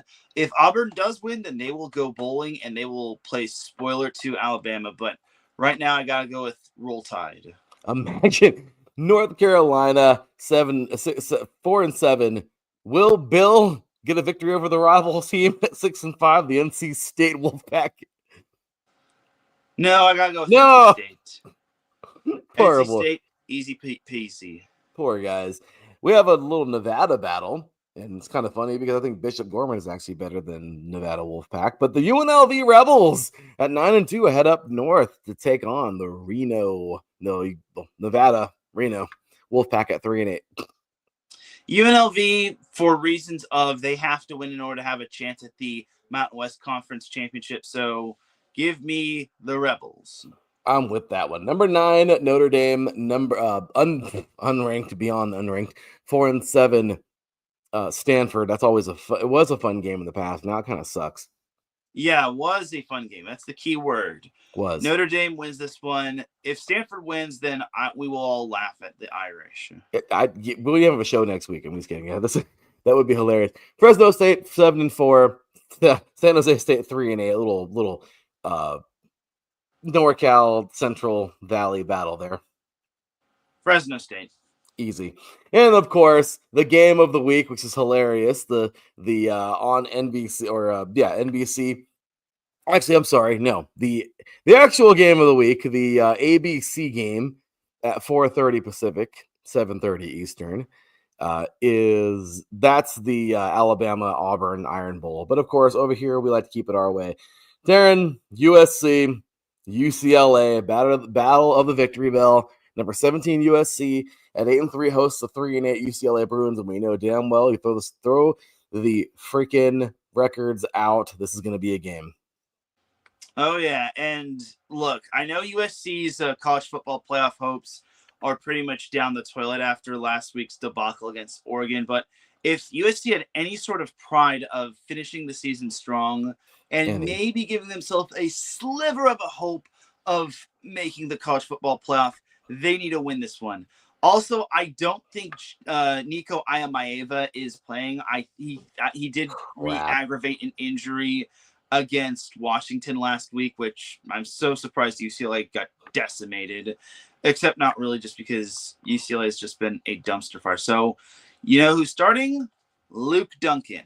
And do I think Luke Duncan will win it for UCLA? No. Obviously, this is a USC victory. If USC loses, I'm going to be so angry. Yeah, that's going to be laughable. Like, very, very, very laughable. So let's see what happens. I'm excited, man. Let's see. Let's go USC. And let's get on over to the NFL, man, because we got a few games to get to. First things first, man. This one right here. This one's going to be fun. The 49ers roll in to Cleveland. looking to stack another victory while Shedeur Sanders and the Browns try to shock the league at home. Who you got? Hey, look, I would like to see the Niners pull off, or the Browns pull off the upset with Shedeur Saunders, but I got to go with the Niners. I love it. Yeah, the Niners, I don't know, man. The Niners just, they're there. They're a good team-ish. When it comes down to it, I just don't. They're getting healthy. They're getting healthy, and I'm not going to say anything bad about this team. I'm not, because they're getting healthy and they're a better team than the Raiders. I know that. But the team that, I don't know, the team that they are right now and the team that they should be is way different. But anyway, all right. Well, there goes that one. Next up on the docket, we have ourselves the Jaguars. They roll into Nashville riding momentum while the Titans searching for anything to stop a brutal skid. Can Trevor Lawrence and a team help Jacksonville get this thing done, or will the Titans actually get another win this year? No. Tennessee's not going to win this one. Jacksonville, even though they're inconsistent, I have to go with the Jags here. I just think the Jags are just playing a whole lot better football. And again, even though they're inconsistent and even though Tennessee kind of had a little bit of a better game last week, I'll take the Jags. Yeah, me too. I feel like the Jags are they're better. They're the better team. So let's see what happens here. Next up, we have here, let's take a look. Texans at Colts. I mean, Jones has had an okay year. I don't know what to say about this team right now. The Texans are surging, kind of. This is a crazy game, man. Who you got? Oh, man. If there's ever about a game that the Colts need to bounce back against, they have to bounce back with this one. But CJ Stroud is back for the Texans. Call me crazy. I'm going to take the Texans for this one. You know, that'd be a pretty nice little win for those guys, wouldn't it? But yeah, I got to go with the Texans as well. Should be a fun game. Next up, we have the Saints at 2-9, Dolphins at 4-7. Is this a question? This is the PU Bowl. I'll take Miami. Yeah, I'm with it. I think Miami, as bad as they've been this year, there's no way they're losing to the Saints. Like, that would be insane, right? So next up, we have the Falcons and the Jets. Another one of those games where one team shouldn't lose to the other. That's all there is to it. But the Jets, I don't know, watch them pull something out crazy. Who you got?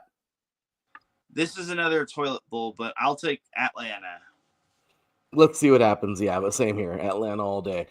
Cardinals, Buccaneers. Cardinals at 3-8. Buccaneers at 6-5. I want to make this game sound cool, but I can't. I can't. I mean, Baker Mayfield actually is trending toward playing. I'll take the Bucs just because they need this win the worst way, and the Cardinals are just inconsistent with their quarterback play. It's true. It is so freaking true. So let's see. Buccaneers shouldn't lose this game, though. Rams at 9-2, Panthers at 6-6. The Rams, I think, we talked about it. They're the best team in the NFL right now. I'm sorry, Panthers, you have no chance. Yeah, the only concern I have for the Rams would be if they were to have a hangover from last week. But I have the Rams winning this one. I just think they're so much more consistent than Carolina. Give me the Rams, easy peasy. Rams all day in this one. Next up, Vikings at 4-7, Seahawks at 8-3. Can Darnold and his boys get it done at home? I honestly think they can. The Vikings ran out of gas, dude. I think the Vikings are done for the year. It's over. Yeah, Seattle should win this one. My only concern for Seattle is if they overlook Minnesota. But let's be honest, JJ McCarthy, I don't even think is going to play. This should be another easy win for the not for the Cardinals, for the Seahawks. Yeah, without a doubt, easy game for them. It should be. The 7-4 Bills, who are hanging on for dear life, take on the Steelers, who I think the ship has sailed. The Steelers aren't the Steelers, dude. The Steelers aren't going to be competitors this year. So I'm going to go Bills in this one. Let's see.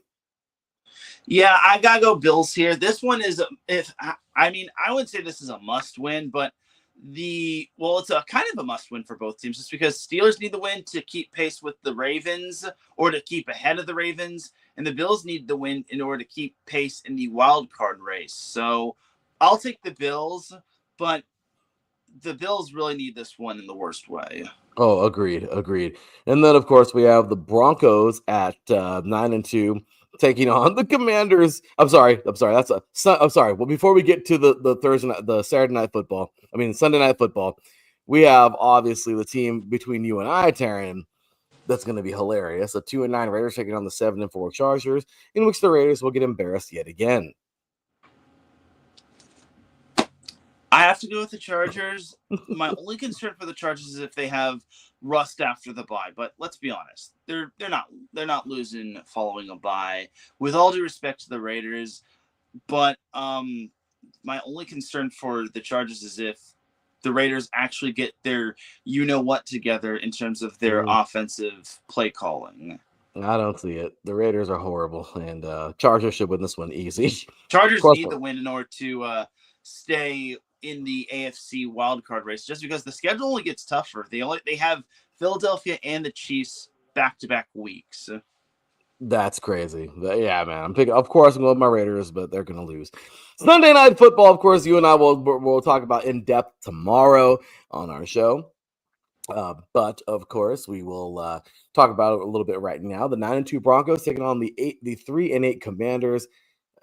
I don't know what we're going to preview tomorrow, but this should be a beating. Yeah. Broncos should win this one. I really wish they could have flexed this out of prime time, but unfortunately, since CBS has the rights to Bills Steelers, it can't get flexed out of prime time. So unfortunately for us NFL fans, we got to deal with this game being on prime time. It's going to be wonderful. And then, of course, Monday night, the 2-10 Giants taking on the 10-2 Patriots.